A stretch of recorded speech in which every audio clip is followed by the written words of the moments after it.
At this time, anybody that has any electronic devices, phones, tablets, please put them on silent. At the back table, there's a binder with materials that are part of our board meeting tonight. If the public that's watching wants to see the agenda, they can go to rrps.org, Rockridge Public Schools, District Information, School Board, and Board Book, and they can follow along. At this time, I would like everyone to stand and do the Pledge of Allegiance. I pledge allegiance to the flag of the United States of America and to the republic for which it stands, one nation, under God, indivisible, with liberty and justice for all.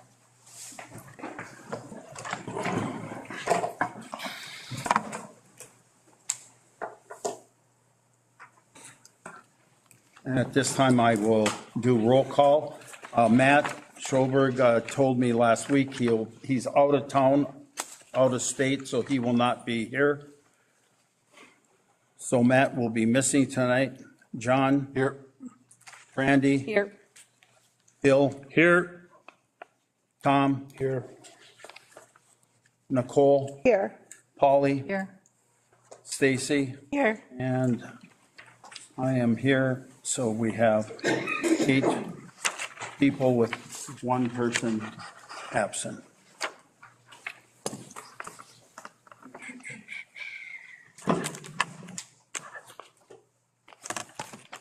I want to add one thing onto the agenda. The Evelyn Mayor has brought in an agreement, so he'll be handing that out during the ICE. Let's see, that is number 6.2. 6.2. 6.2. Thank you, Polly. I would like to maybe move 6.2 up and that's the beginning of our meeting. Kind of like we did the last meeting Any objections? after the consent. I'll support that. Okay, we will do that. At this time, I'll ask for approval of the agenda as amended. So moved. Support. So I have a motion by Tom, support by John. Is there any discussion? Any discussion? With no further discussion, all those in favor signify by saying aye. Aye. Opposed? Carried. Thank you. Consent agenda. Nope. There's your input. Mr. Input. Oh, I'm sorry. I do that all the time. At this time, we have several people that are going to address us. First one will be Catherine Disserhoff.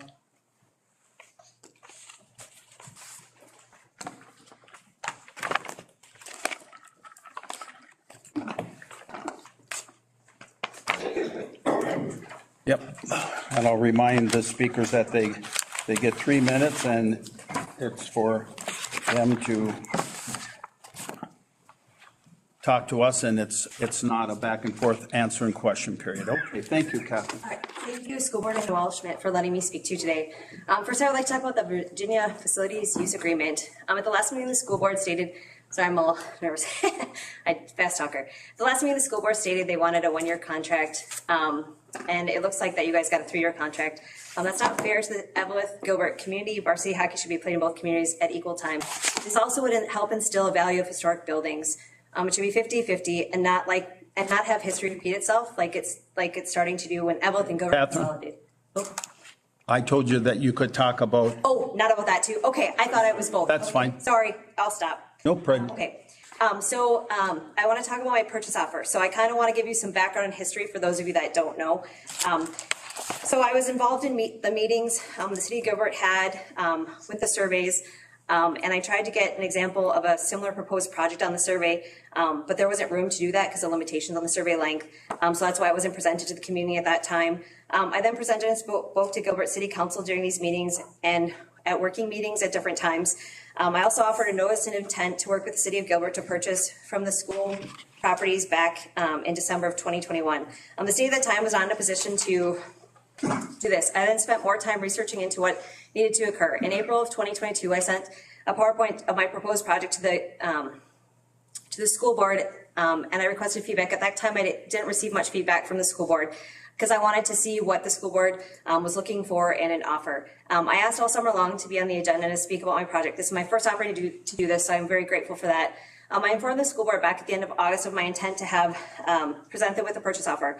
I requested for the sign swinging demo to stop because it threatens the ability to get the whole school on the National Historic Registry. I can explain a little bit more. I found out about this after several conversations with Ginny Way with SHPO, which is the State Historic Preservation Office. She's one of the people who actually makes the decisions for a property getting on the National Historic Registry. And it's pretty black and white. It doesn't matter the reason why it was demoed. It doesn't matter the condition of it. It's the fact that it's gone affects the ability to get on the actual registry.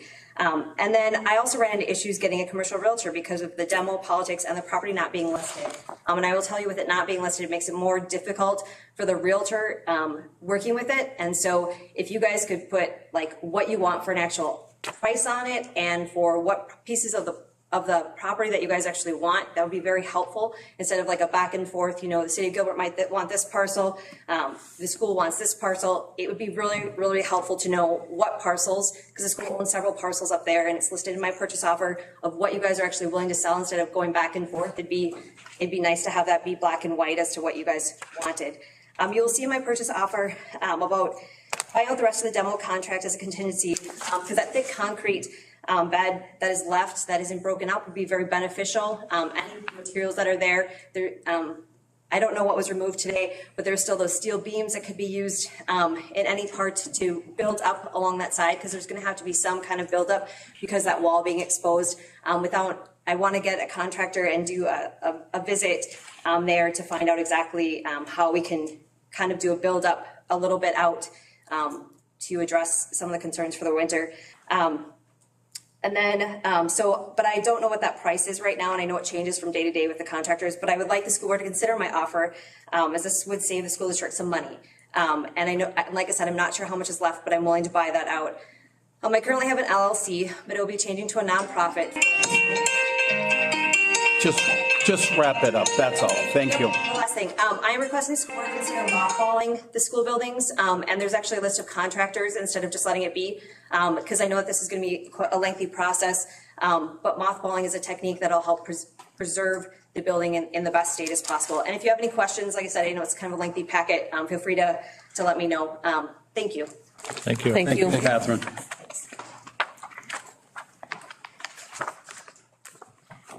Mayor, do you want to go first, or? I could if you want. Yes, that's fine. I'm giving you the option. Often get all off the dog. Okay. Some copies of facility use agreement that I'm assuming you referenced last time. Reason I appreciate the opportunity to come here. I know you don't have an easy job with school buildings going up, buildings going down. But when this whole process started with the arenas, you said 50-50 to start, and I don't know what got changed in the meantime. We sent 3 proposals over, one for 150, one for 250, and 500. We sent the 150, that was for 50%, then we found that there were more hours. But the agreement you folks have, you basically approved that contract on your September 13th meeting with one change. You changed the hourly rate to 150. We had 125. So we would have to, as a council, go and change that number from 125 to 150. We have a meeting Thursday morning just for this. But there's a lot of confusion with what's going on. There are too many voices from too many areas giving information. So it is really hard to find out who wanted what. You're the customer, we're the vendors and the suppliers. These were the facilities. So I was hoping there'd be maybe going forwards, not a rush to finish this up, because this should have been done 4 months ago when historically it went on. As I say, there's a lot of stuff going on. There's a lot of issues, a district in transition. There's a lot of problems that have to be worked out. It's a big district. Because this is no longer Evelyn, Gilbert, or Virginia. This is Rock Ridge. And I was hoping that for half the ice time, but we start off with this, and I think that's what we'll do, because I like to get the process done. Move ahead here. Because I'm not worried about whipping a dead horse here, and beating this to death. Going forward, hopefully we start early enough where there's more time, you know, what the expectations are of the district, so we can give you an educated proposal that we're getting most bang for your buck. We're fortunate to have two arenas, a lot of districts don't. So should an event come up that it's unexpected, we wouldn't have to turn it away, one that benefits the area. And I think there's a niche for everything here. They can work for everybody because of cost down. We are the cheapest, but there's other attributes you have to look at too. We have a good combination. I think we kind of maybe lost a little bit sight of that just because of the communication.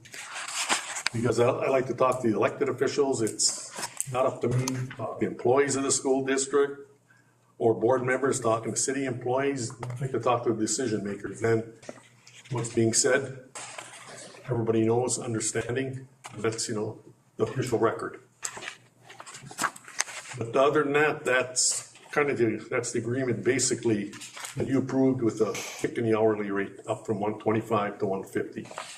But for you who didn't have a copy, I just brought that in Thursday morning. We'll make the monetary change on that. But that's kind of my spiel, you know, I'm not here to rant and rave or anything else. It's a tough situation, there's a lot going on. Lots of changes happening fast. And we've always had a good working relationship with the school district, especially on a day-to-day basis, because there's a lot of big issues coming up. Construction work on a highway and things, and I think we have to team up to make this all work, just for safety for the students, and get things moving along. But if you don't have any questions, that's our plan Thursday morning to make that change. We need the council to officially adjust the contract. Very good. Otherwise, that's what it is. Thank you. What we'll do is make the change on, this one was the original one that you sent, and then we said to up it to 150, so. 125, 150, you went 150, 150. Yeah, we'll make that change when that comes up on the agenda later on, but thank you. Okay. I'm confused. I need a clarification. What? Bobby, how is this one You're not, different? Well, who's best to answer the question than the mayor? we passed it last meeting. Yeah, Yeah? We passed it, that they get 150 hours at $150 an hour. This one was the first one that we saw like 3 meetings ago. Right, I got that. I've got that one here. Yeah, that was assuming you had 300 hours Right. total. Yeah. So we went for 50%, 150 hours at 125. Then it got tabled. Then you addressed it at the meeting of the 13th, but you went from 125 to 150 an hour. Right, but now we're talking about 500 hours and not 300 hours.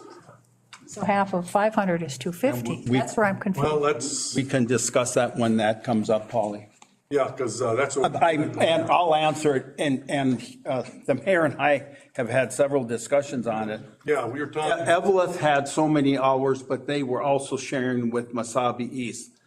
And Masabi East had hours because the girls played several games there and practiced over there. So, but they only had 300 hours. That's where all this, and he and I, that's where all this got mixed up and convoluted. See, I'm not. He and I the southeast part. Yeah, he and I came to the discussion that Evelyn, Virginia, and the school board should, not the whole board, but should sit down and the next time and talk this over, rather than us passing messages back and forth, and the public weighing in, and they're hearing rumors, and a lot of them are not. There is a Factual. lot. And that's the thing, if you got both city councils, the board, everybody knows what's going on, what you expect, what you want, what we can offer. I mean, and everything will get done in a timely manner, Yeah, because we're really pushing the envelope here. definitely, because I think the girls start in 3 weeks, a month. October 31st. Yeah. Okay, All right. thank you, sir. Thank you. Chairman Reardon, thank you, school board. Thanks, Bobby.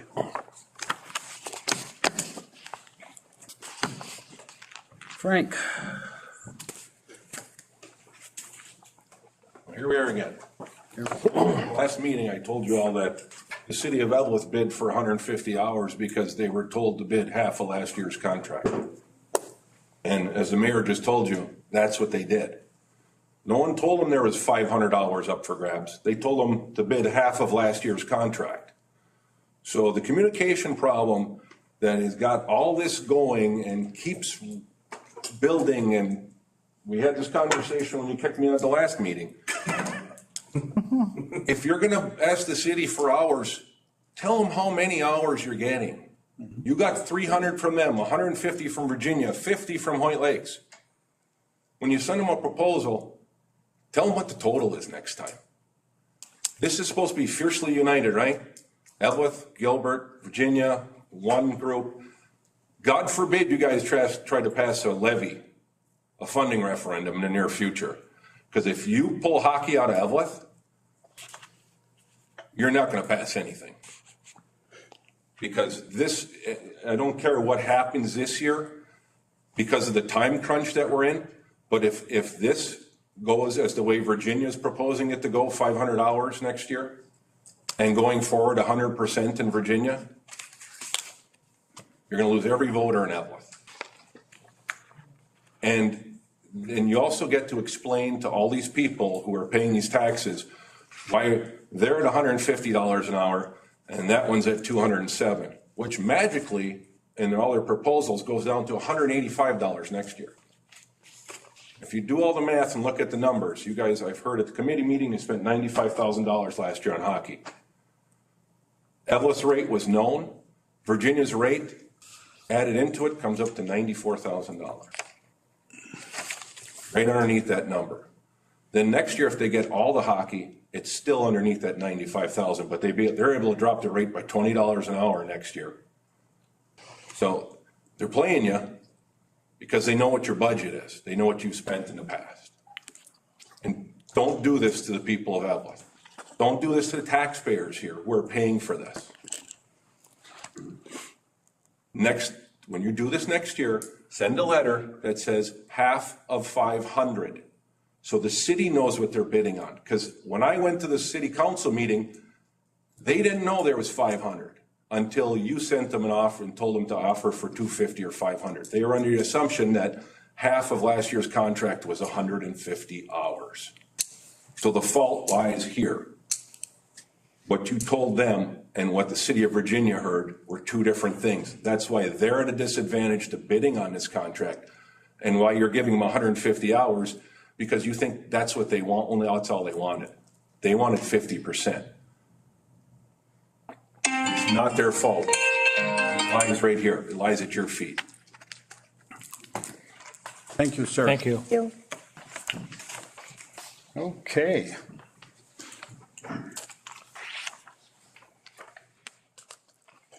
So we are going to move to 6.2. Consider approval of facility agreements with the city of Virginia and the city of Evelyn. We're going to do the consent agenda first.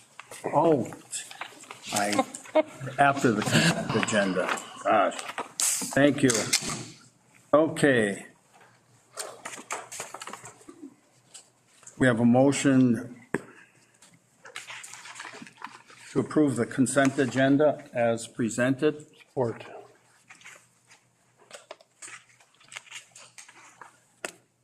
It was Tom and John. I jumped ahead there, so I'm just going to use the same two. I apologize. Is there any discussion on any of the items that are on the consent agenda? Is there any discussion? With no discussion, all those in favor signify by saying aye. Aye. Opposed, carried. Thank you. Now we are going to go to 6.2. We have both of the contracts in our board book, and the one from Evelyn, which the hours, the rate should go to 150.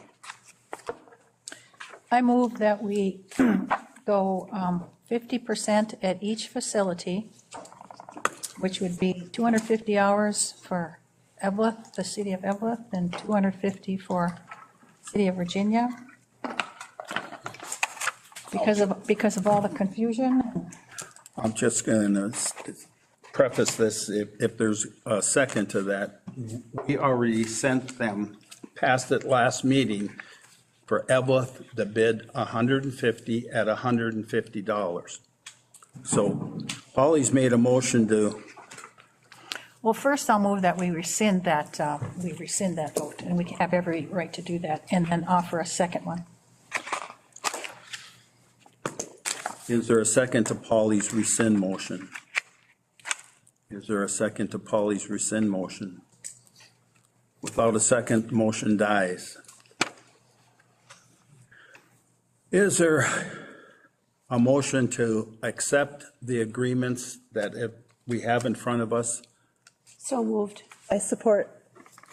Motion by Director Schultz, second by Director Gilbert Dahl. Is there any discussion? I must have read through here that this was just a 1-year contract? Yep. Okay, and I heard Well, a speaker say that it was 3 years? Well, you know what? I'm just saying. We've had that so many confusion. come by us, yes. Okay, And, so I just- yep, so- this is just a 1-year Okay, right, contract. just let the public know it's a 1-year contract. It's labeled wrong on our book. The file, it says 22 through 25. Here's 22 through 25, which would be a 3-year, Yeah. which in the terms of the body of the contract, it's. It says, It's 1 year. and when you Yeah. print it out, Yeah. yes. Are you speaking of the Virginia one? Correct. Yes. Yeah, they're both 1-year contracts. Okay. Is there any other discussion or question? How is this one different than the last one we got from Virginia? It's a 1-year contract. Otherwise, it's the same in every way? They also took out that we don't have to pay for any Cleaning. cleaning and, yeah. We had to clean Else is- the locker rooms in here, correct? Well, we have to clean the locker room, but they had us cleaning everything. So, That was taken out. And the damages to the building is still our responsibility? I looked in here and Yeah, Well, Yeah, I heard it the is. damages is still our, know what the differences are. it is in there, both damages. but who is just, I'm not trying to create anything, but if there's a damage to the building and it wasn't, related to, if somebody's there to see hockey and something gets broken that by accident or by yeah. negligence, are we to pay for any damages when there's insurance on that building? Looks like it's on page 8. I see it on 9. I'm reading it here. User may terminate.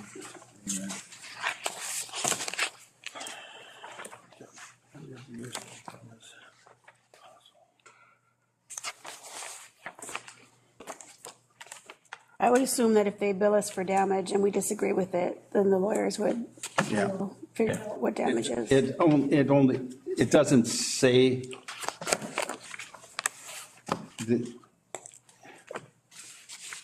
like if a piece of plexiglass gets broke during the game, they're not expecting us to pay for a new piece of plexiglass. Or if there's damages in a bathroom, What damage, I guess, what damages are we talking? What type of damage would? Read on page 8 and 9, and that, Well, we should know what we're liable for before we make a decision. user amount of time required to restore premises to the existing prior to the said damages. So they will tell us within 45 days of the date of the damage or destruction, notify the informed user as to the amount of time required to restore the premise and the condition existing prior to said damage. So, What page are you reading from, 9? It's from 8, bottom of 8. yeah, 8 and 9. All right. And those are the only changes? Yep, Okay. And so, just for clarification, so this is for 350 hours? correct. And what rate? About to be $207 an hour. Well, if you break down everything, they're charging us for dedicated boys and girls locker rooms and that, It's like 207 is what I came out with. Their hours at 350 is $115 per hour. So I got some figures from Spencer, and I think last year we paid, oh geez, 70 some or 90 some thousand, and we paid Evelyn the last 2 years 45,000. And so it's so confusing about the number of hours and what we're going to use. And it still is, like Fritz Quarternick had said, a previous meeting, you know, we're paying more than we would need to if it went 50-50. And I'll just say this, that even if it were 50-50, there is a couple of ways this could happen. That either the girls and the boys could split the season in half and play half at one arena and half at another arena. Another suggestion that was made to us by a citizen to me was that this is a little bit harder, but every other year you could have the boys and the girls switch off at which arena they played, 50-50. And, you know, I don't blame the city of Virginia nor the city of Evelyn for looking out for their, that's their job, and that's what they're doing, the counselors. You know, they've got budgets on they've got general funds, they've got budget on the new arena and Hippodrome. Our council in Evelyn has the same kind of concerns, and, you know, for this year and next year, they're going to be getting less this year, even if it's a one-year thing. And ongoing, we don't know what that's going to be. But we as a board, we have both communities and both taxpayers to keep in mind. And we have, in Evelyn, we've got Vale Township, we've got Clinton Township, you know, we've got a lot of taxpayers that come under the school district umbrella.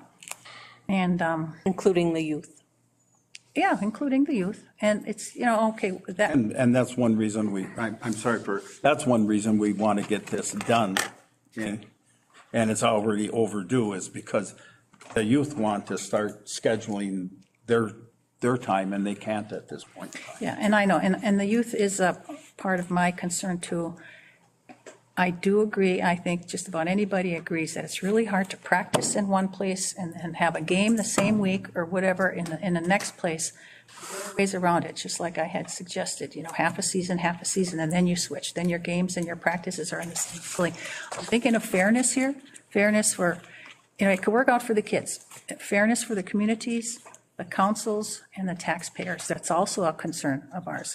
And I thought that the only fair thing to do this year would be to go 50-50 from each community, each city council.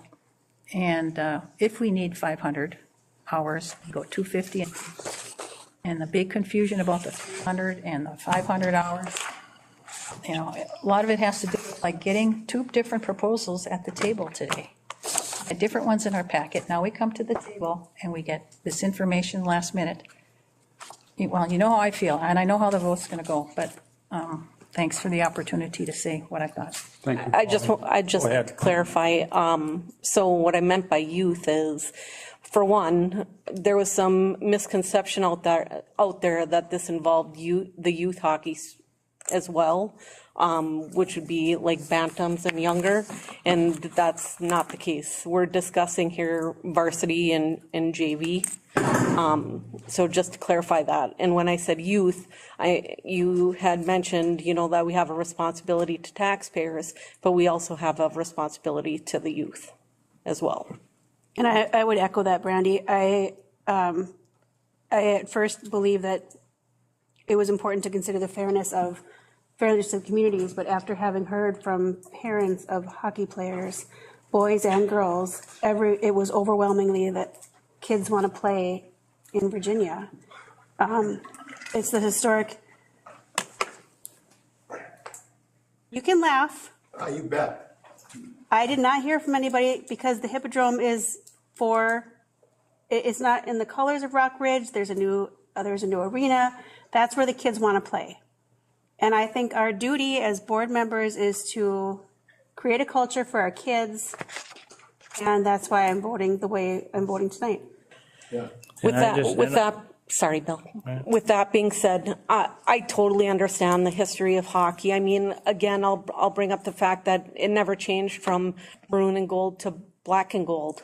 You know, when we consolidated with Evelyn Gilbert, I totally understand the history. I mean, you know, the movie is out and showing that history, and my son was a part of that as well. So I understand that, and in my eyes, this is a compromise, and it is for 1 year. And I would like to see that in years following, we still continue to have games and tournaments at the hip, because it is more than just, I mean, it's about the community and our taxpayers too, and not just youth.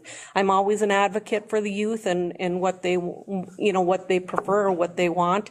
And I wouldn't go so far as saying everybody wants to play over in Virginia, but I know that there's a large number of kids whose families spoke, and, you know, kids have told me as well. But also I did talk to one of the varsity coaches as well about, you know, the desires of, you know, playing some games too in Evelyn. And I think the 150 hours and the 300, you know, the 350 is, it's a good compromise. Okay, thank you. You know, and just hearing all this thoughtful consideration given to the two towns, years past, water under the bridge, or one district now, that I wish all this thoughtful consideration would have been given to the same when Evelyn and Gilbert merged originally, and Gilbert got kind of swallowed up, and Okay, we don't, you know, I I mean, understand, I'm just saying, I mean, I love this conversation that we're given this, the time, you know what I'm saying? And I would just like to add, no, like we said, we're the customer. We get through this year at 350 and 150, that's how the vote goes, that we do an RFP, and we look for proposals from the city for what we want going forward. And we start after the season concludes. So we get, this has gone on way too long. yeah. Agreed. Okay. Is there any other discussion? Just in response to you, Brandy, when you said youth, if you meant like the youth hockey, the younger. No, I mean our youth in our school district in general. Okay, with no further discussion, all those in favor signify by saying aye. Aye. Opposed? No. We have a 7-1 with Director Sorkin voting no, and it passes. Thank you, Mayor. Thank you, everyone, for your discussion. We'll now go back to our 5.1. our reports. Mr. Brinkman and John, update on the Northeast Service Co-op. This is the Rock Ridge, and they gave you a packet here. And then there's also another handout that shows what the Northeast Service Co-op does for all the schools and cities in our area. Go ahead, Paul. All right, thank you, Mr. Chairman. We want to thank the board. We want to thank our superintendent, Noel Schmidt, and Stacy Lampa for the invitation and paving the way for us to be here tonight. I know we want to keep it short, so I'm going to do my level best because I get excited talking about the Northeast Service Cooperative. I'm even more excited talking with our members like Rockridge, which reminds me, we really admire the work you're doing. Hard work is hard. It's not always fun, but you're getting there, you're making progress, and it's a great thing for these communities. So stay the course, and we're happy to be part of it. In front of you, as Tim pointed out, we have a copy of our annual plan. Don't worry, I'm not going to cover this tonight. So what we have is a short version, a summary of what we do with the Northeast Service Cooperative. I had originally planned to focus on the three principles, voluntary, menu-driven, and partner-focused.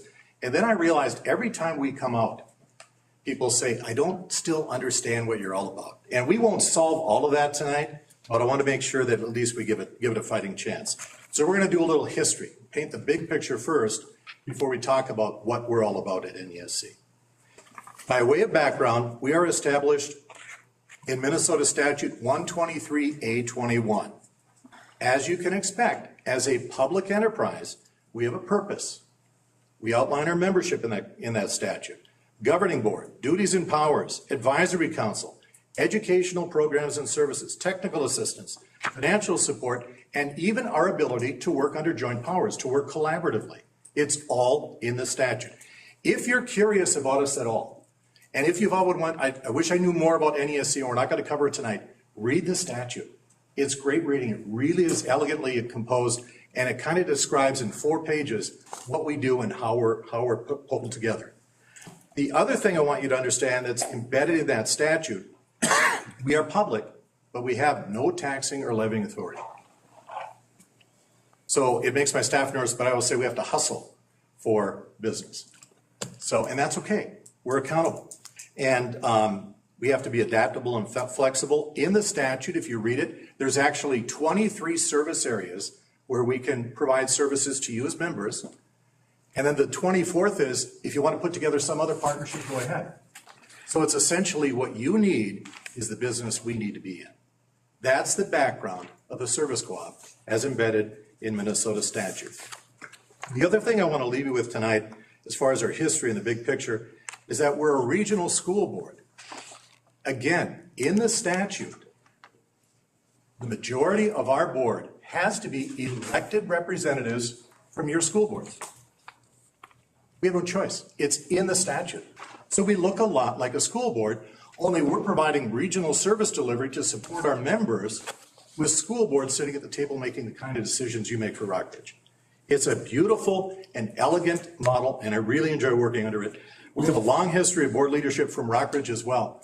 Going back to Lori Graben, I don't know if anyone at this table remembers that name. Lori was on the board in the 80s and 90s, right now to Tim Reardon here in the 2010s and 2020s. So we really appreciate the involvement from Rockbridge over the years and your board leadership in what we do. Let's talk about our core principles, the things that we're committed to at NESC. First of all, in statute, we're voluntary. The statute's actually written, your participation is strictly discretionary. No one shall be compelled, it says in the statute. So what does that mean? Rockbridge is in control. That feels good for a change. Instead of being obligated, you can choose what you want to do in working with NESC. In fact, a couple of years ago, you were working under a health and safety arrangement with IEA. They provide health and safety consulting services through us. Rockbridge left that arrangement in fiscal year 22, I think, which is fine. It didn't work for you. You went to another vendor. You needed help this past summer for Angie's building at Laurentian. Where's Angie? There she is. Called us up and we said, sure, we'll help you.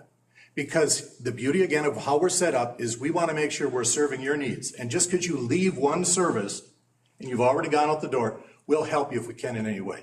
Because we always want to make sure we're paving the road so that you can trust us to look out for your better half, for what you're trying to accomplish here at Rockbridge. The second one of our core principles and our commitments is around our menu-driven services. Today, the fit for Rockbridge, you're in our cooperative purchasing, you work with our fiber connectivity, you got a great IT guy here in Mike, I think you know that. We wish we had it, but don't worry, we're not going to take it. We're not going to take it. We have Knowledge Bowl, Group Health, MSC Online, the medical spending account, and technology and telecommunications, and you'll hear from John in just a moment.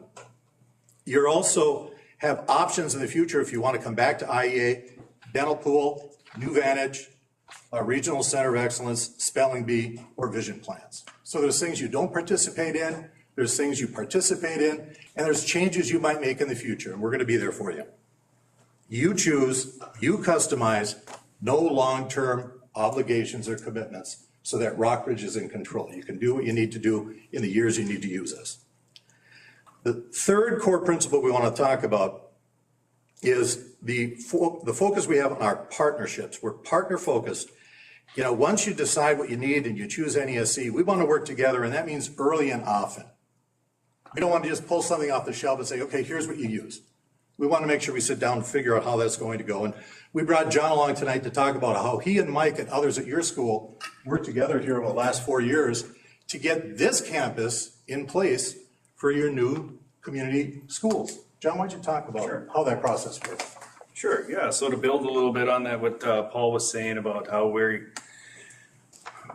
under statute, we have the ability to be somewhat flexible, somewhat creative at how we find solutions for our members. And one of them is, like Paula said, working with Mike to figure out your broadband services and the needs of the district. And knowing that you had a multi-year plan where you were going to be opening buildings and closing buildings and migrating students, and how do we help with that?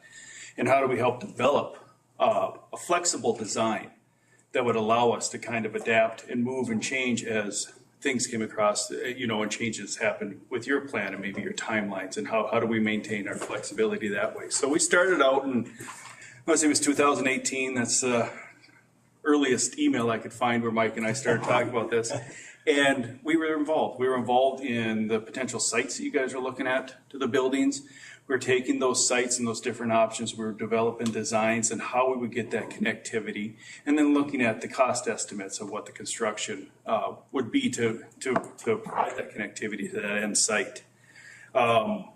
We helped develop, we were involved in the development of that multi-year plan and that migration of the services as we moved from building to building. And within that, we put together kind of a dynamic network topology design that allowed us to kind of move services at a month-to-month basis, increase speeds as needed, as demand maybe, as students moved into these new buildings and the capacity demands that come along with that. How do we react? How do we react quickly?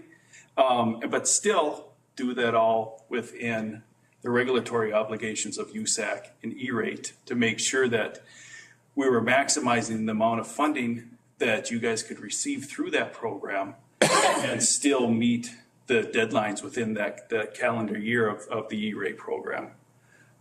We also, during the pandemic, your guys' capacity needs increased as you had to react and adapt to that new environment. So we were able to work with Mike, work with ARC, who's a great E-rate consultant for you guys, and figure out a way, how do we get them the bandwidth they need, but still not run any risk towards losing some of that E-rate funding, and allow you to maximize and get all of that E-rate funding that was allotted to you for that year. So we continue to do that. We're still involved. We still got a couple of years to go at least, right? But that's what we're here to do, is how can we figure out a plan? How can we get some solutions? We also, with your contractors, when they were on site, and they're still on site, but they needed connectivity. So we used some of our private partnerships that we've developed to bring another service provider in to provide those services to your contractors, so they had the bandwidth capacity that they needed to be able to operate and continue to work on the project. So was that CTC? Great. Yep. All right. Thanks, John. Thank you, Mike. Another example, we work with Spencer Ani on your group health plan. You may recall you had one carrier in Evelyn Gilbert, you had another carrier in Virginia, and then you migrated as you came together to a third carrier. And we attended a series of educational sessions, small and large, for about a year and a half. And it was helpful. It was helpful for us to listen to your staff, and it was helpful for your staff to hear from us on how things were going to work. One last thing I want to mention too is we love our working relationship with people like your superintendent, with Mike and Spencer. But again, you're in control. Spencer next year will be taking your group health plan out to bid. We might lose your business. We want to earn it. So just because we keep talking about how important their relationships are, because they are, we recognize that we got to be accountable too. So I want to make sure that's clear. Finally, when you look at our model and we talk about it being voluntary and menu driven, and that we're focused on the partnership, you're saying, well, how do you keep it all together? We do have two elements of our secret sauce that we wanted to share with you tonight. The first one is the leveraging that we do with our staff. When I started in 2000 at the co-op, we had 30 staff members. This year we have 30 staff members. We don't just move people out. We have accountants that are now working in marketing and sales. We have a gal who was trained as a service rep at Delta Airlines, now working in technology. So we try to make sure we're developing our people and giving them some sort of a specialized career track so that they've got a future at NESC.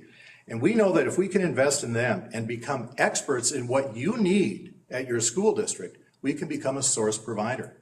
We don't want to take solutions off the shelf, like I said earlier. We don't want to resell solutions. We want to be a source provider. And that's how we can serve you the best when you look at our arrangement.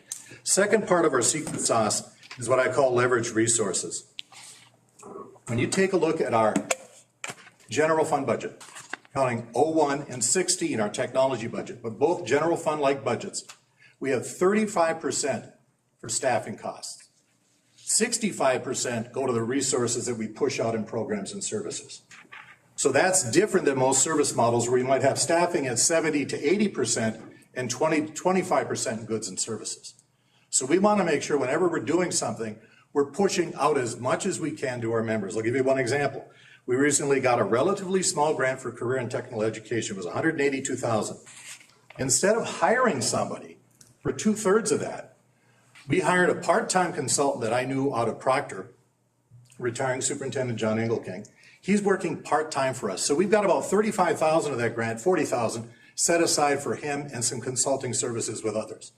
But the remaining money is going to go into that CTE program. Again, it's really essential. It's essential to me. It's a real commitment I have, is that we're not just building a house on the hill. We're doing something that we can actually provide source services with people that are experts and make sure that a lot of the resources that we have in play are pushed back out to you as members. Make sense? It's the only way to do it, right? All right. Now, Noel, when he saw me earlier today, he said, it'll be good to find out what's the latest going on at NESC. And I wrote this presentation around who we are and how we work. So one more minute. Currently, we're looking at some new activities or growing some that have been in place. First one is John's network, the Middle Mile Network. We have a grant from the from EDA, from the federal government, for about $4.2 million to expand network connectivity in Pine County and Aiken County. And the way it helps us, and Mike knows this, is the larger we get and the better we can connect to Fargo or the 511, the better we can keep our internet rates down for everybody. Another project we have going right now is behavioral mental health. This is under another grant, and we're very concerned that we have a long-term commitment here. So what we're doing in year one of that 2-year grant is assessing the market to get a sense where there's gaps and things where we can help on. We don't want to take over in any area, we're just too small. But where are there gaps that we can fill and maybe round out our behavior and mental health services to schools? And you'll hear more of that in the months and year ahead. And then finally, career and technical education. We have a 2-year grant that we started. This is a new program. In our early work, we not only want to talk more about pathways, but we're looking at training our folks to become experts in licensure and some of the things that are changing in the region. So when people are looking for access to where, and even having a resource bank of teachers where we could provide that to school districts if they're looking for people that are properly licensed. You do a great job here, so that won't be a big need for you. Noel has been a regional and state leader in that area, and it shows in what you're doing. But some of the smaller schools need help, and we want to help them as best as we can. So in short, we want to tell you that we appreciate your business. We appreciate the work you're doing on behalf of kids, and we look forward to serving you in the year ahead. Mr. Chairman, do you have any questions? I don't. I probably shouldn't. Any questions for Paul or John? I have none. Paul really has a stake in this. How many years were you on the Virginia School Board, Paul? 15 years. Wow. And the reason it's an odd number is I was a year into my new job and I felt conflicted working with superintendents. I was still on the board, so I resigned from the board. Didn't seem like a good fit. Very good. Thanks, Tom. Thank you. Thank you. Memories. Thank you. Thank you, John. Appreciate it. Thanks for your time. Thank you. Moving on, business manager, Spencer. Good evening. I've just got a couple of things, informational. I was asked by a board member to share enrollment history since the consolidation. So you can see that first sheet is every 10 days and what our enrollment was. These figures were taken out of our Power School. You can see over each year we would lose 39 in that first year from the first day of school to the last day of school. And in that second year, last year, we lost 65 during that time. And as you know, pretty unusual school years with the pandemic and everything going on. But that wasn't unusual to the old districts that you would lose. And then the second sheet on that is kind of 10 years history of pre-consolidation, and then the 2 years since we've consolidated and where our student numbers are there. So we are not any different than the rest of the Iron Range probably as we're decreasing in enrollment. And that's typically we're having larger senior classes leave, smaller kindergarten classes coming in for the most part. We do have a few dips of large classes within our school, but overall that's what we're seeing. So I don't know if anybody had questions on any of those. I'm just not, I'm not sure if I'm reading this right. So you have from 2021, we lost 39, and then the next year 65, but then you have different numbers. What's the number changed since consolidation? 200? What is? Yeah, so that's overall. If you look, the first sheet is just from day one to the last day of school. But as you can see, if you look at the last day of school in 2021, we had 2,417. But when we started school that next year, we only had 2,383. So the decrease, there's obviously a change from year one to year two. And then the second page is the average daily membership. Those are the numbers we actually get revenue from. So if a student's here half a year, we do get half of that revenue. So that's the difference between those two sheets. Gotcha. So I have a question. Not too long ago, we had a number that we lost 270 some students since 2020. Does that mean that now that we've gained some back? We've made some budget cuts on 2.1 million. We used $1 million of ESSER and we used 1.1 million of our general fund. That was based on a loss of 200 some kids, 256 or 76 or something. Yep, and these numbers are K through 12 that you're looking at here. Yeah. And the other numbers would include tuition kids, pre-K kids, all numbers in those. So I can definitely run those for the next board meeting if you.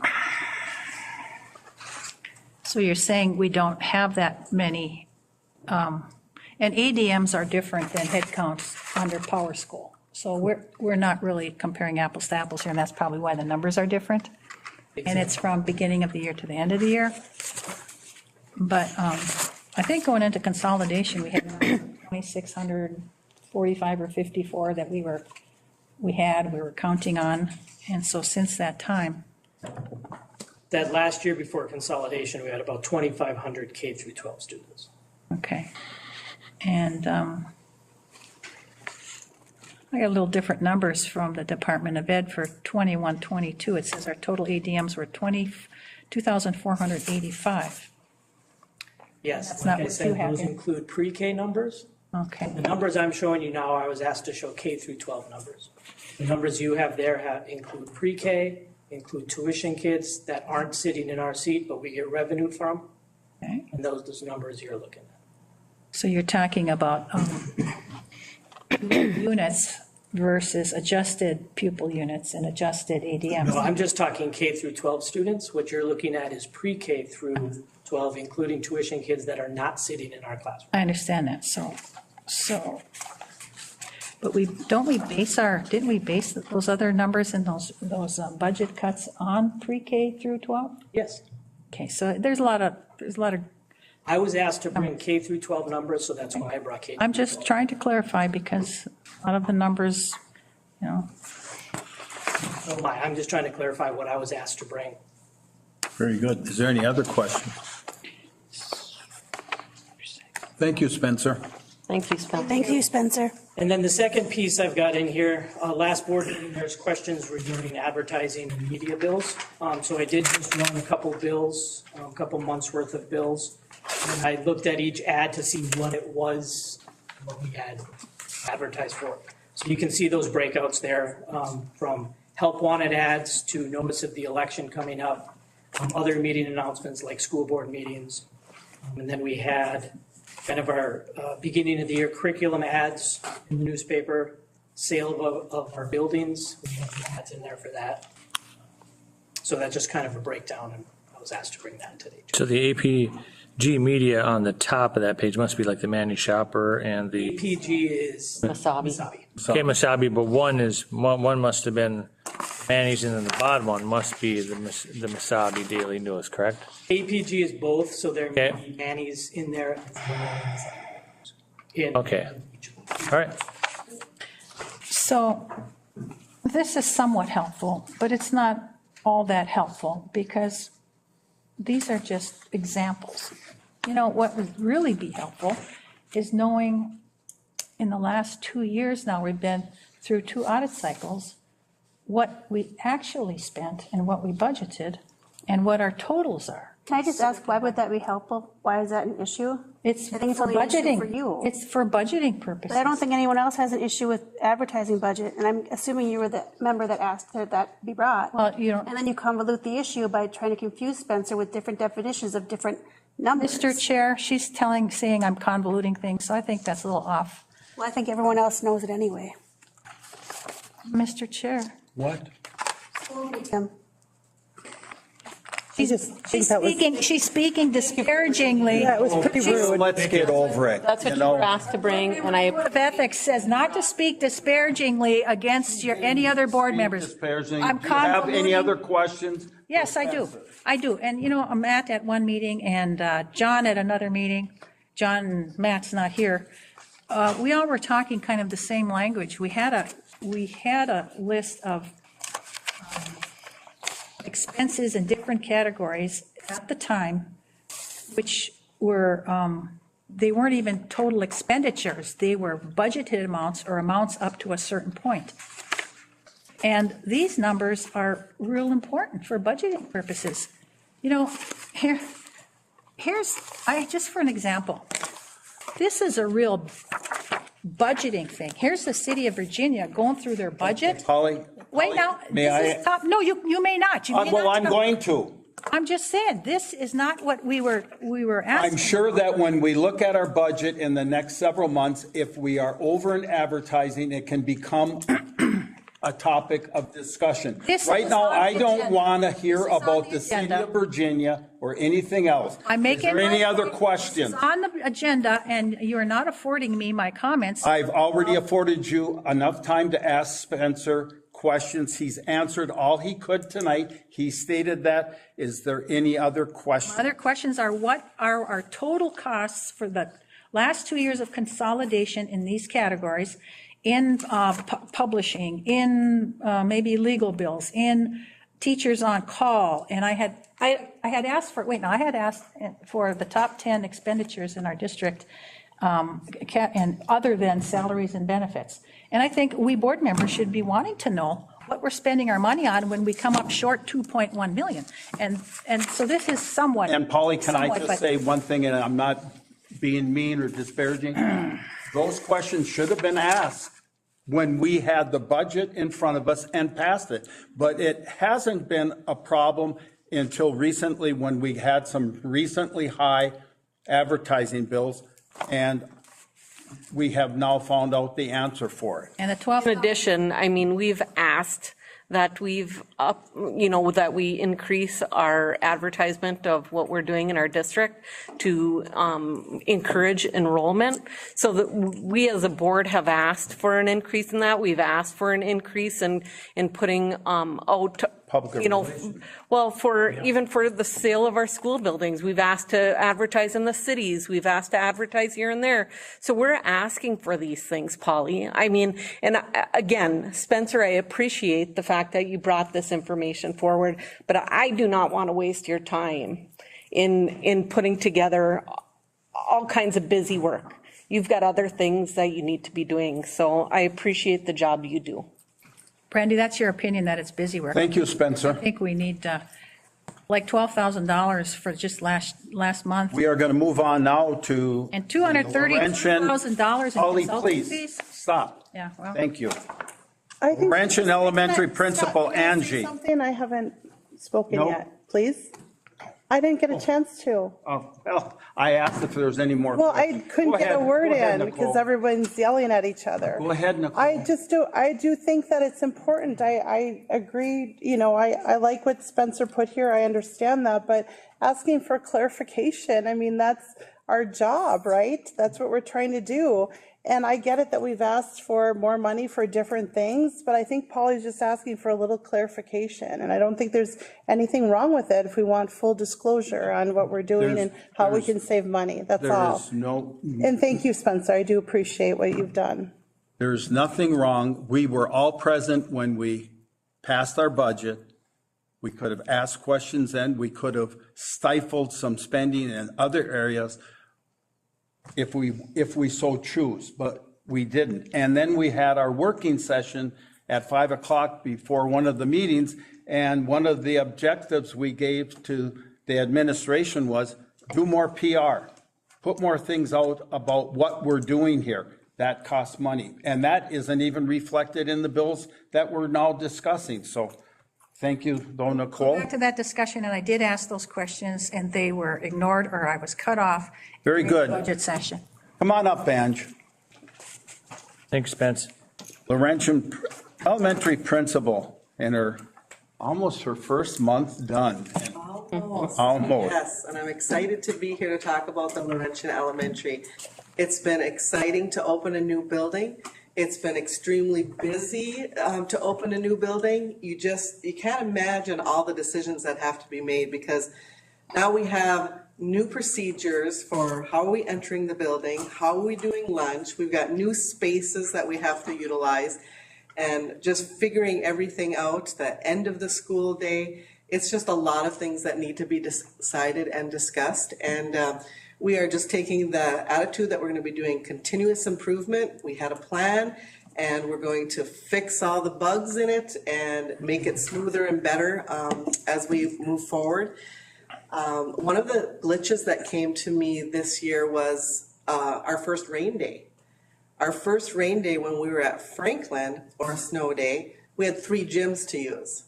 So our first rain day, my gyms are being used by our specialists. And yes, we have an indoor playground, but that really can't fit a whole grade level, but it can fit a class. So what are these other 2 classes doing when my gyms are being used and we got 1 class at a playground?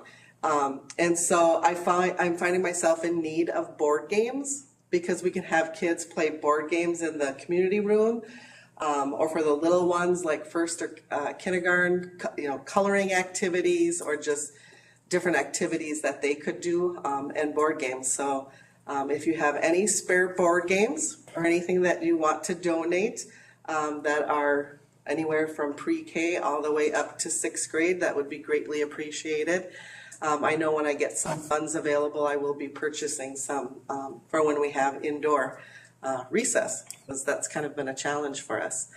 And at the end of the school day, I think you've probably all heard that first week, especially that first day, with our new pickup, our child pickup loop. It was backed all the way down to Slumberland and probably even further, but our buses were stuck behind all of the parents picking up their kids, so it was delayed.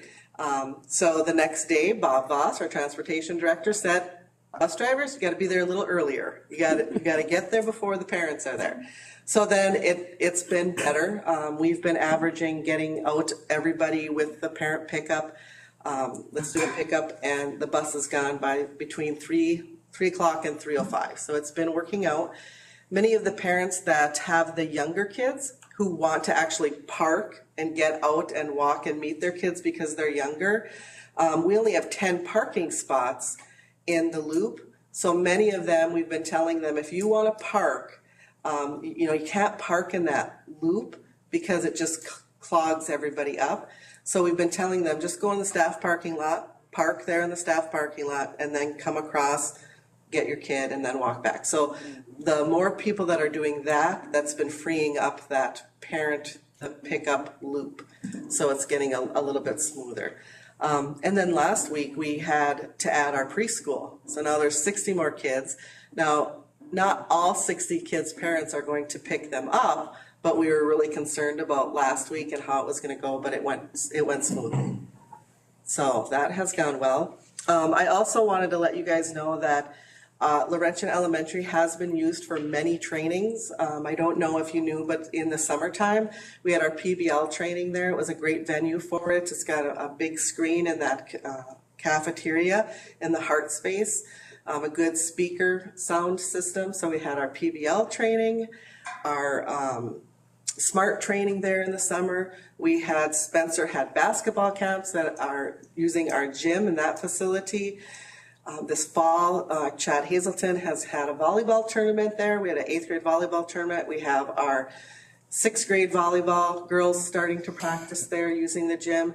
We've had our community room, which is that glass space with the refrigerator and stove. Lots of interviews being taken place there, not just with elementary principals interviewing, but just the athletic department has been using that space.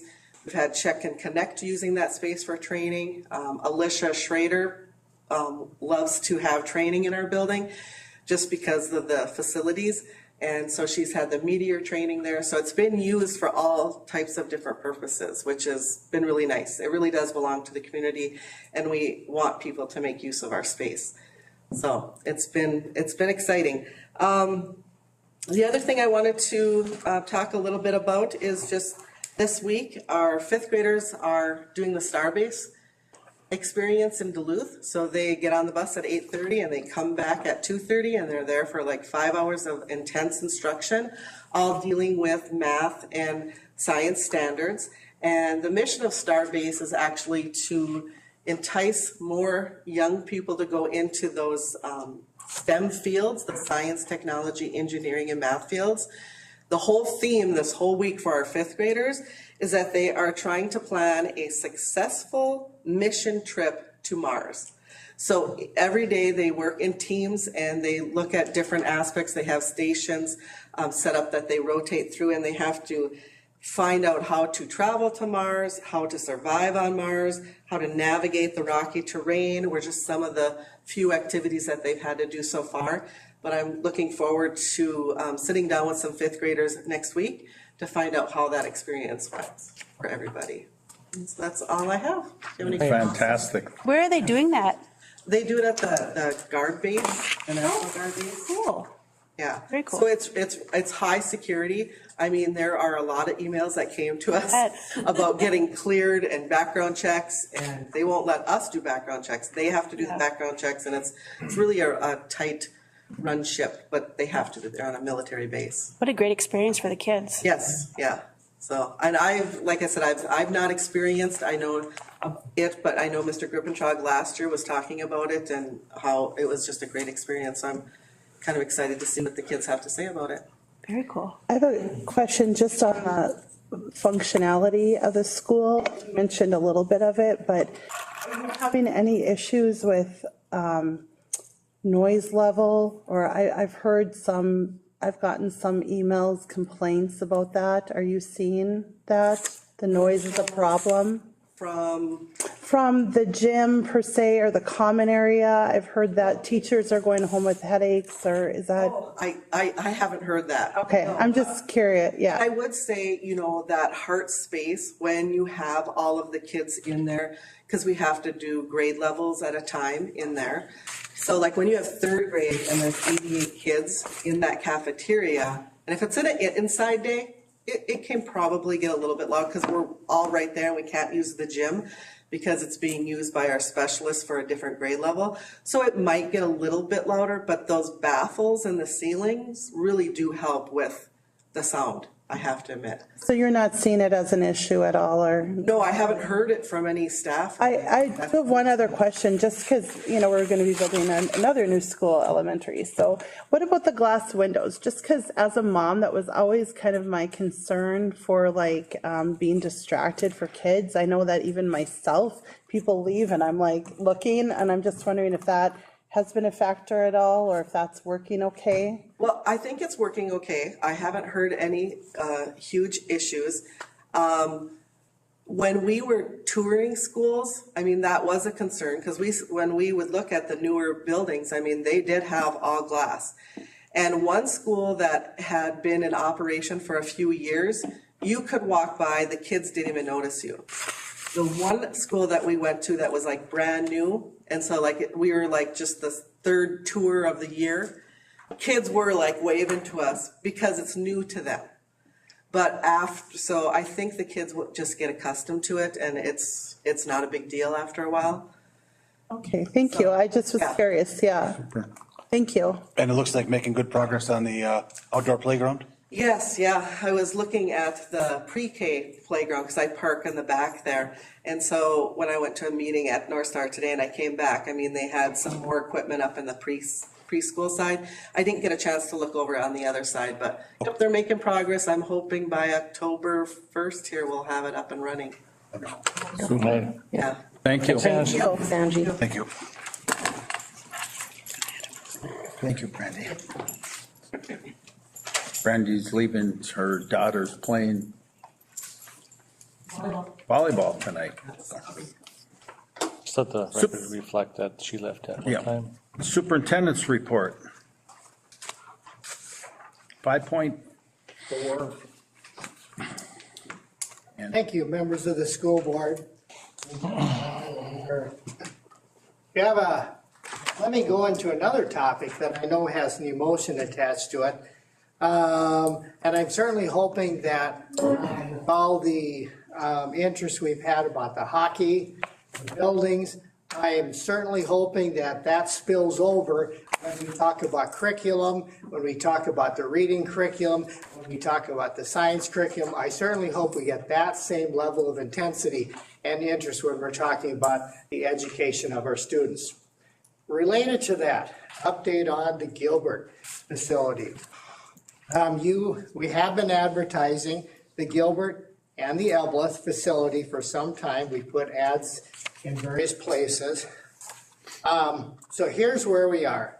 We have received one purchase offer, and we're not asking the board to do anything tonight. You don't need to make any decisions. This is an update and also an update for those watching on camera. So here's the update. And the update that I'm about to give you, the Buildings and Grounds Committee will probably need to meet again sometime before the next school board meeting and talk about things as they develop.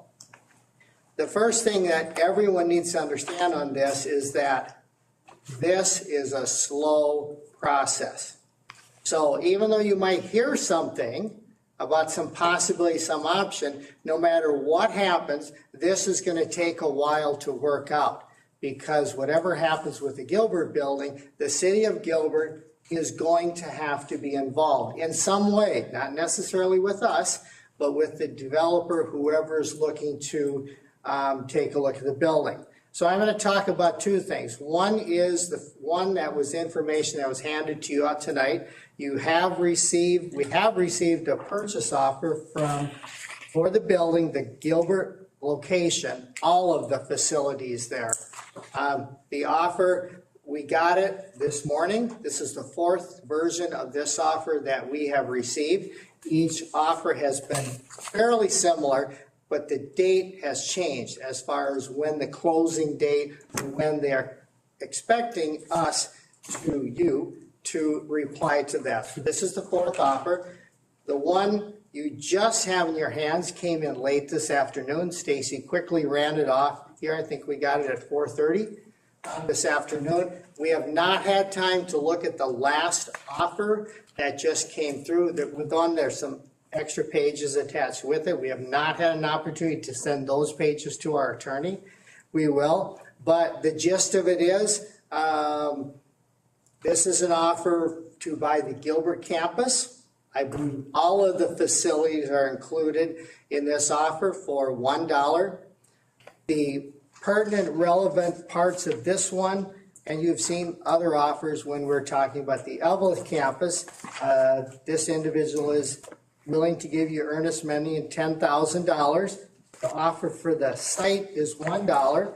There are some things that the board should know about when you're considering this, and we're not making decisions tonight, not asking you to do this, but some of the things that are included in the offer One is that the demolition stop immediately. The demolition is finished. However, this offer also asks that all of the rubble remain on site. We have already signed an agreement with Rachel Contracting to demo the building and remove the rubble from the site. That's part of the whole bid that they bid on, and you awarded it to the company. So if you go with this offer, there's going to have to be some conversations with Rachel about that. And this person here is saying that they will pay whatever Rachel is going to ask for on that. But there is rubble on the site right now.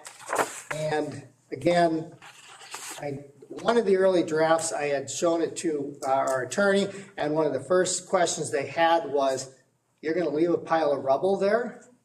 Isn't that a liability for somebody? And who's responsible for what happens with that? But this is what this individual is asking for.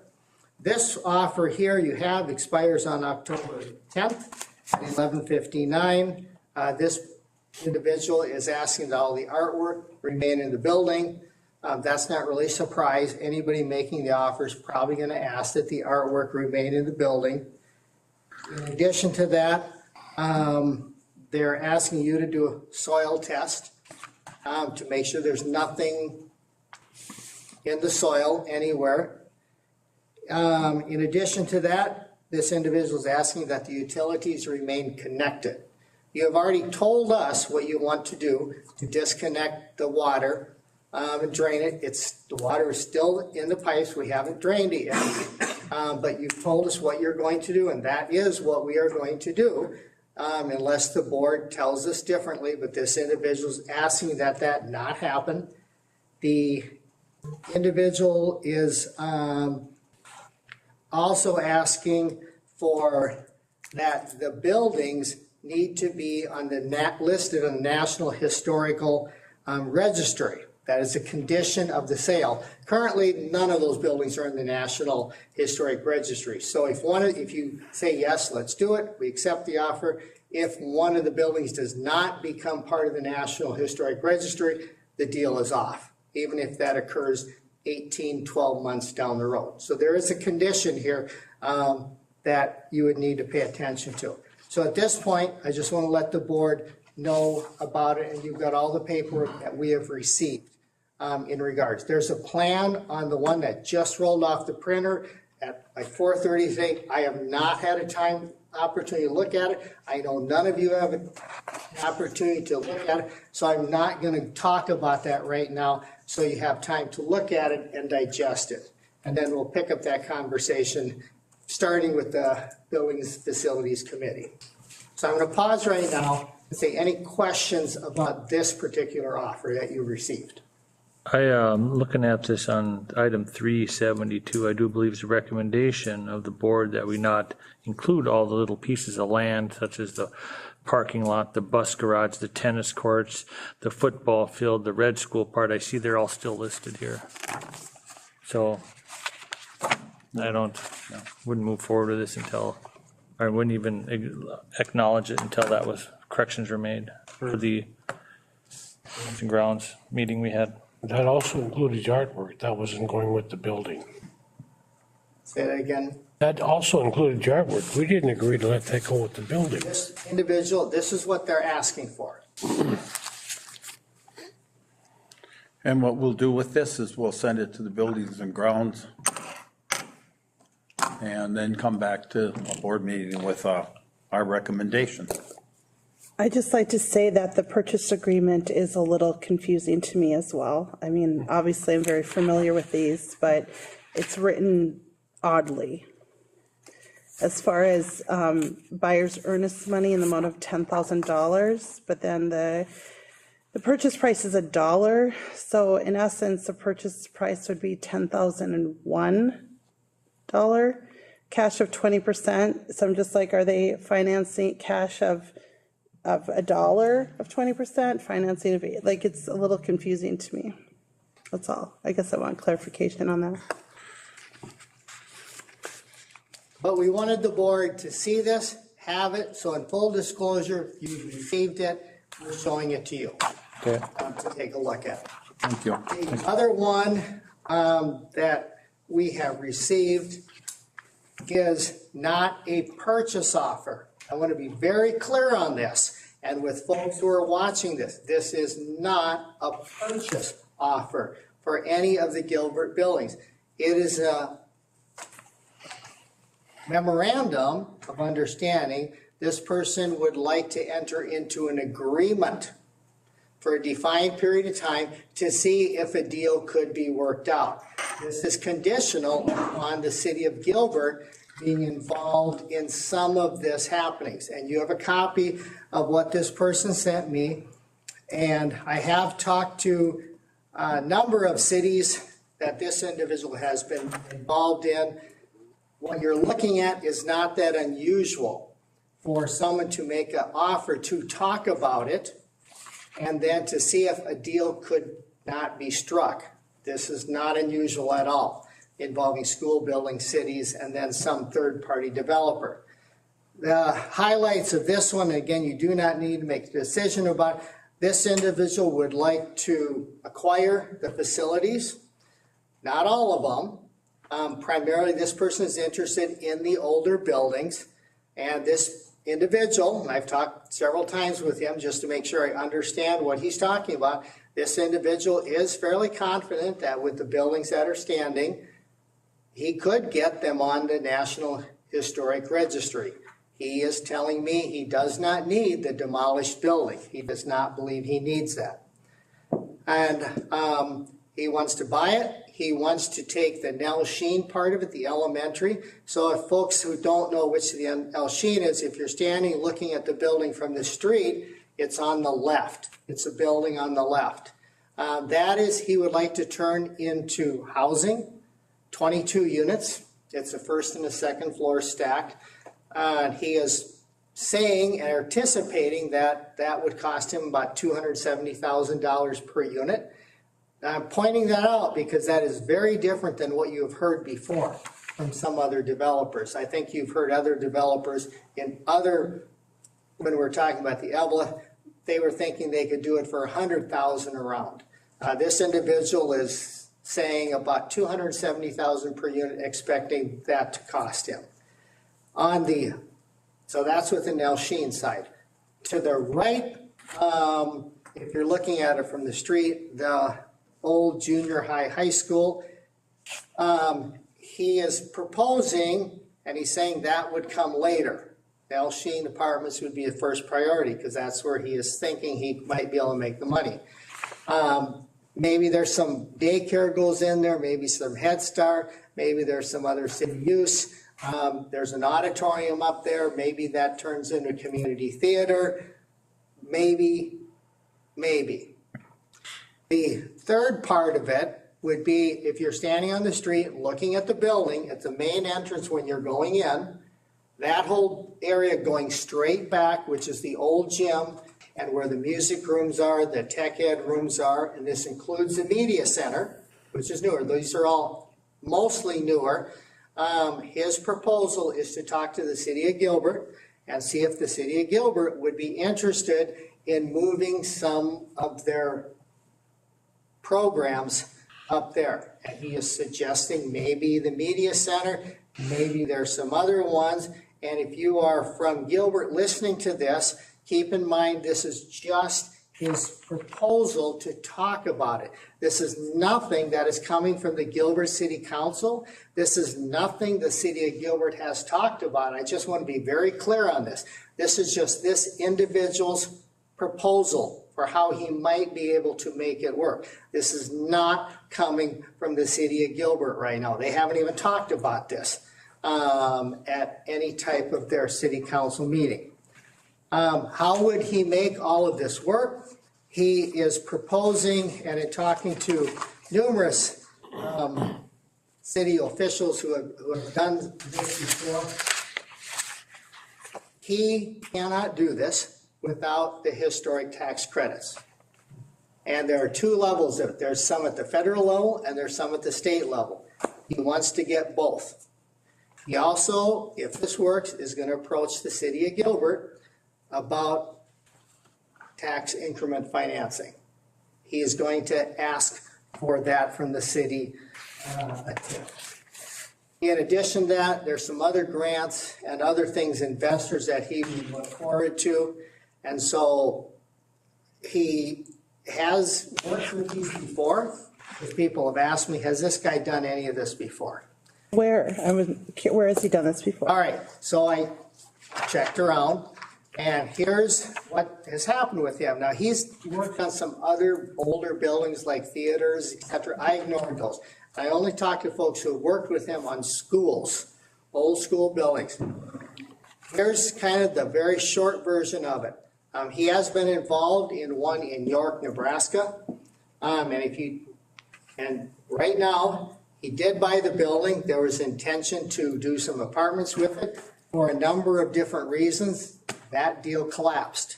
Somebody else bought the unit, the building, and he is not an owner of it. And to this day, as I'm standing right now, it is standing empty in York. And if you drive to York and Nebraska, it's in the middle of Nebraska, right along the interstate, you'll see it. There's no activity, and it's been vacant for at least a decade plus. And in York, they tell me that's an example of what not to do, because they have had some other buildings that they have successfully repurchased, but he's not involved with it anymore. And there were some things with the city that was involved. These deals sometimes fall apart. That one didn't go. He was involved in one in New Ulm that went through many different stages. That's why one of the first things I said, if this goes anywhere, it's going to be a slow process. This is going to be a multi-year thing, if anything like this goes, because that's what it's going to take to get everything lined up. So in New Ulm, they had a building that was successfully rehabbed. You can go there right now. There are apartments in there. It is a success by most people's point of view, but I'm going to tell you, it was an ugly process. It was kind of a brutal process, and some people say, well, it didn't work, could have gone because of this, could have been better because of this, because there were multiple versions of ownership. There were multiple ownerships of different parts of the building, but it's there, and it came through. He's also in the starting stages of two more in Minnesota. Casson down by Rochester. He did buy an old school down there. He is working with the city council to do exactly what he's proposing with us. Those buildings are on the historic registry right now, and so they're there. It's the one, if you go in town, there's an old water tower that's right. It's a unique symbol. They're proud of it. In the community, that's the building we're talking about. So they're hoping something is going to work. The city there, I've learned, has agreed to give him the tax district that he's looking for. And so that one is a little bit further along. There's another one that he was just hired on not too long ago, Owatonna, south of the Twin Cities, growing area. Owatonna they're building new buildings. There's an old high school there. There are still students in the building. Does that sound familiar here? So they have an older building that they're looking something to do with it. They put an RFP to the entire state, to everywhere. They got one person who answered that RFP. One. That was Paul. That's the guy we're talking about right here. And they talked to him, and they did exactly what he's proposing. They signed an agreement to see if they could work something out. And we've talked to the citizens of Owatonna. They are hoping something comes together, but they don't know whether anything will be possible. So as right now, the reason why I'm talking a little bit longer about this one is that we are going to try and set up a meeting with him just to talk internally with us a little bit more about what he's thinking. If that looks good, don't be surprised if we don't try to have, and again, the city of Gilbert, the council has not talked about this. That's not their fault. This is coming to you. Okay, that's why we're talking about here. So we would have to have some discussions down the road with the Gilbert City Council with our school board and him if anything was to go further along.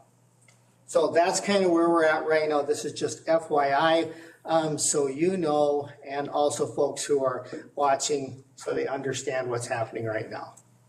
Any questions or comments?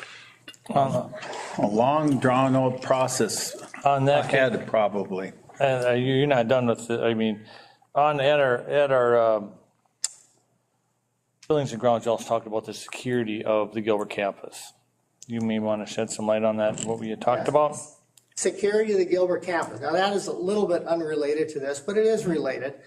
So we do want the Gilbert campus to remain intact. We don't want any damage to occur. We still have it locked up. We're going to keep it locked up. We're going to keep the lights on. We're going to keep the exterior lights on. We will take a look at the building to not let anybody into the building. We will probably need to take a look at some estimates on securing the building tighter so that, because sometimes empty buildings tend to attract people sometimes. And we don't want that to happen. We don't want people breaking windows and doing things like that. So we want to take care of the property for the citizens of Gilbert. And the same thing will apply when we get to the Evelyn buildings and the Virginia buildings, depending what happens there. So we do need to, and Director Addy, you are correct, we want to make sure it's a safe building, it's secure, nobody can get in, and there's lots of light. So that means we are going to have electricity on the site so that we don't have big dark spaces where nobody can see what's going on. I would just, I just want to bring that to light over the fact that what you saw over what happened in Bovey over the weekend, that they see their building burnt, don't know how it got started on fire, but that whole Bovey, that elementary school had burnt to the ground. And I'm not going to say it was arson, but if I was a betting man, I would say that somebody lit it on fire. They knocked it down today, I think. Yeah, they did. Well, any other questions about the MOU or the purchase? If not, thank you, Noel. Thanks, Noel. I have a comment. So in a nutshell, what the information in these proposals and your narrative, in a nutshell, what it means is that the process, I don't care who the developer is, whether you're the most experienced and whatever developer, it takes time. It takes time for these things to be put into place. One of the things that keeps being said over and over again, and I believe it's so, is that any developer is going to depend upon those federal and state tax credits, federal historic tax credits. And before you can even apply for those, a building or facility must be on the National Register of Historic Places. So that first step takes a while. That second step takes a while, and one is predicated on the other. And that any developer just doesn't put a project together. It seems like, the Gilbert building is already vacated. We're kind of behind the eight ball on that long process. Could be 2 years or more. And the Evelyn building is still, has occupants in it with the school for what, 1 more year? Okay, 2 more years. So that's a little better timeline.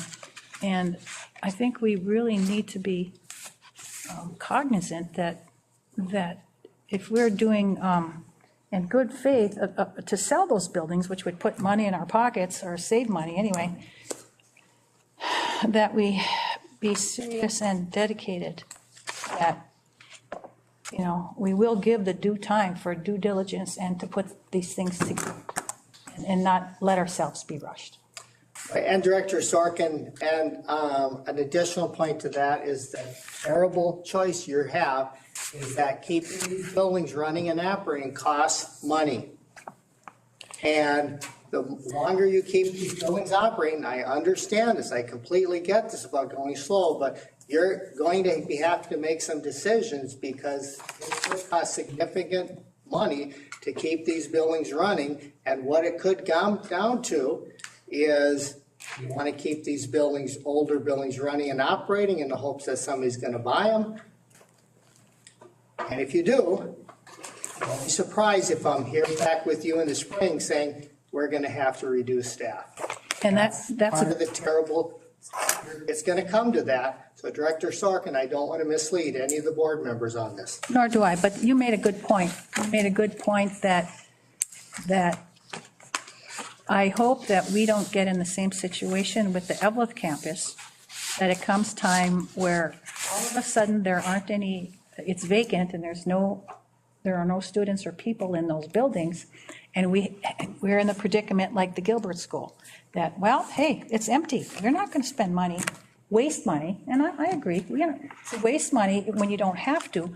So let's be ahead of the 8 ball now. And so we don't get that same situation with Evelyn campus, because that's what will happen if we don't, Isn't the Evelyn campus listed for sale already? It is listed for sale. It And is. we're also getting it surveyed properly so we can do it faster down the road. But I don't want to mislead any of the board members or any of the public. These older buildings that we have are extremely difficult to redevelop, to find a purchaser, someone who's willing to go through the process. These are not easy at all. You can do everything right, and you might not have a buyer. And that's true, but down in Cloquet, they had the lofts in Cloquet, that's very successful. Central School is being redeveloped, and Kraus Anderson is actually working for the developer to do some things. So we have to keep the positive, aspect of it too. Our greatest hope would be that everything goes right with the Gilbert and with some developer, and then they just move over to the Franklin or the high school and then over to Virginia, and we make them lots of money, and it's out of our hair. And that could happen.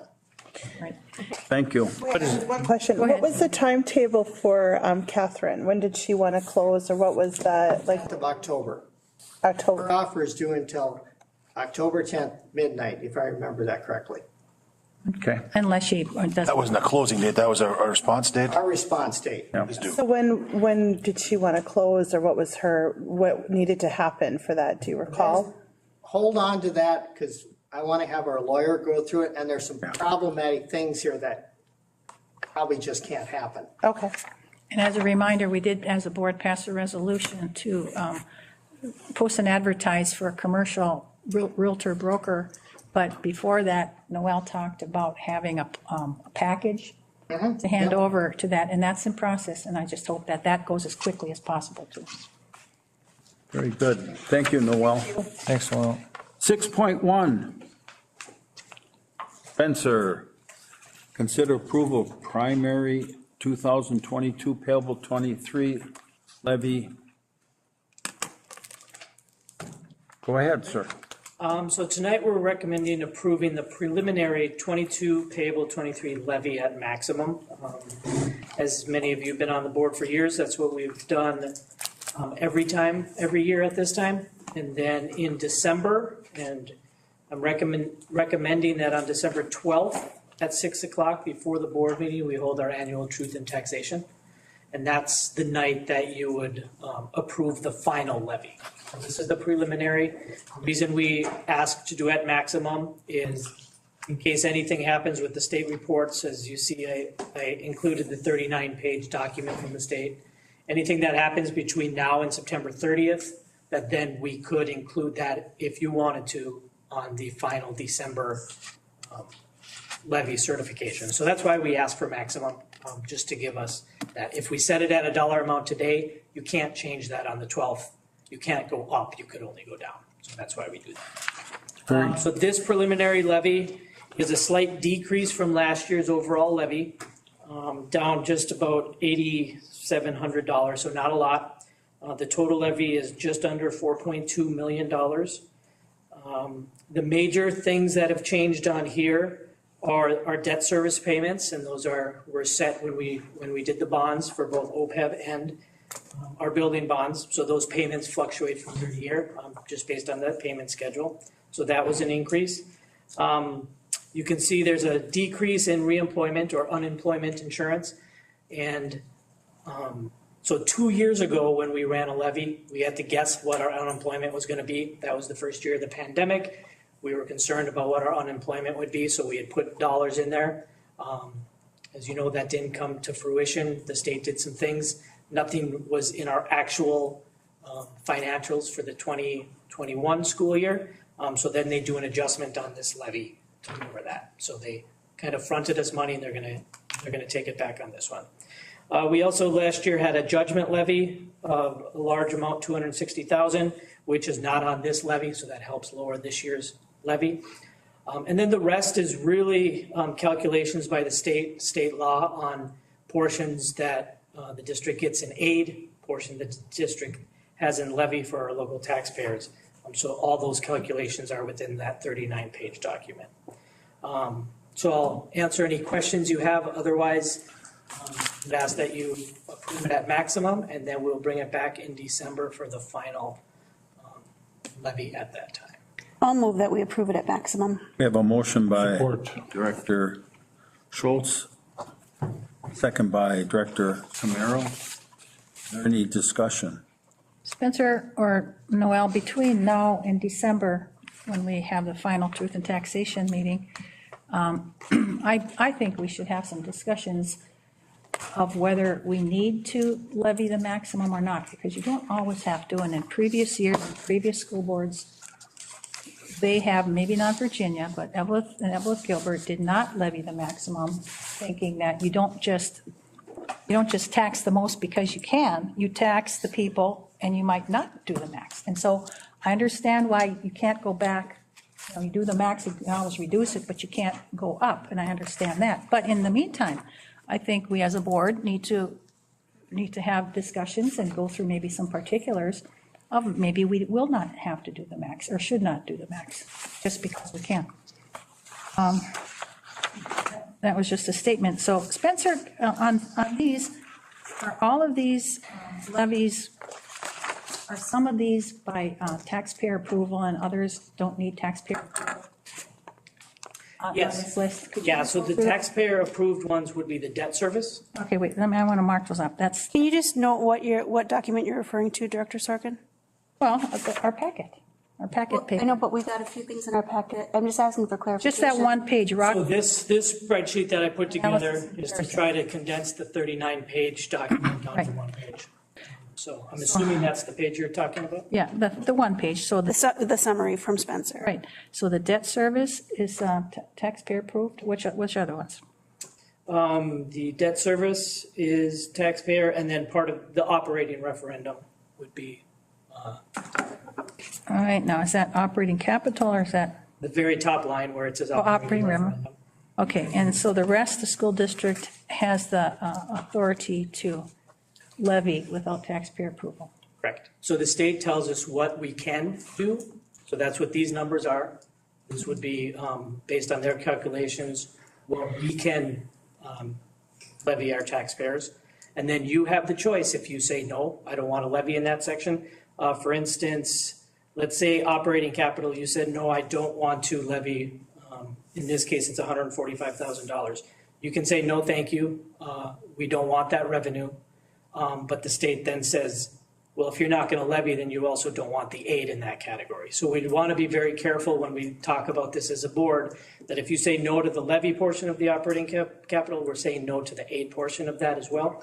Right. There are a few categories where that isn't the case, where if you said no to the levy, it wouldn't affect the aid. So Okay, so when that, we have those discussions between now and December, that's Yeah. something that we'll need to. and that's a good clarification. Thanks for that. And I'm sure when December 12th comes and prior to December 12th, you'll give us a complete rundown of why we're going to be approving it on December 12th, and could be lower, could be higher, and the reasons why, correct? Yes, if that's what you would like me to do, yes. Just if we don't say yes to this revenue, it's just one more thing that we have to then figure out how we're gonna pay next year. And what programs we don't want. So if we don't want the community education portion, then are we not gonna have a community? Those are things that we'd have to talk about. If that's your choice, if you don't want to have that, Well, things like reemployment insurance and health benefits, we might not need the maximum. We might get a better deal or a better rate. Those are two examples. And then on the judgment levy, is it accurate to say that the $260,000 that we did the first year, 21-22, we don't have it now, isn't that about this, that's about the ERATS thing, but isn't that about the same amount that we received from ERATS during that year for the lease and the rent? I would have to look exactly how much that was. Approximately. So would it be fair to say that that might have covered that judgment levy by the amount of money we received from them in lease payments? We already covered that. Well, it's on here. And we agreed to levy it to the taxpayers when we did it. I'm just saying, it's on here now, and I'm just clarifying. It's a waste of time to keep talking. It's not a about it. waste of time, maybe to you, but it's a clarification. Is there a motion to approve the, There's a We motion. already, we were in the discussion part of it. Yeah, there's been a motion and a second. oh, I'm sorry. So all in favor? Okay. So we I have, don't appreciate always being cut off and disrupted when I'm making a point, and it's very relevant to the situation. That's your opinion. It is, well, it's very obvious, and it, I would like to state my opinion, actually, because we did go through, I know you missed the mandatory meeting, but we had. Because I was out of town. okay, let's, no, we are not gonna, Excuse me. no, excuse me. I just wanted to say that I agree with her. I will, you don't have that authority. I to cut have, off yes, that board member. I It's can tell a relevant. board member that they I said we cannot were- talk until I address them, okay? And I'm not gonna have people picking on each other. I feel like that's what you're doing.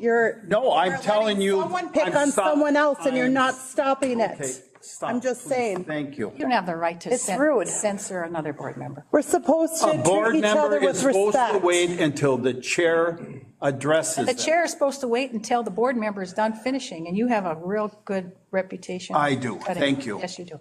So we have a motion. Is there any other discussion? Any other discussion? With no further discussion, all those in favor signify by saying aye. Aye. Opposed? 7-1 with Director Sorkin voting no. You know what? I'll change my vote to yes, okay? Okay, thank you, Polly. It's seven. Oh, Brandy's gone, I'm sorry. And 6-1, but now no, it's no. 7-1 now. It's 7-0. Polly changed her vote. I did, Yes. at this time. Affirmative. Might be different in December. Very good. Thank you all. We'll move on to meeting announcement. The next regular board meeting will be held Monday, October 10th, 2022 at 6 PM here at the Rock Ridge Admin Building. At this time, I'm looking for an adjournment motion. Second. We have a director by Director Eddie. Who was the second? Nicole, thank you. All those in favor signify by saying aye. Aye. Opposed, carried.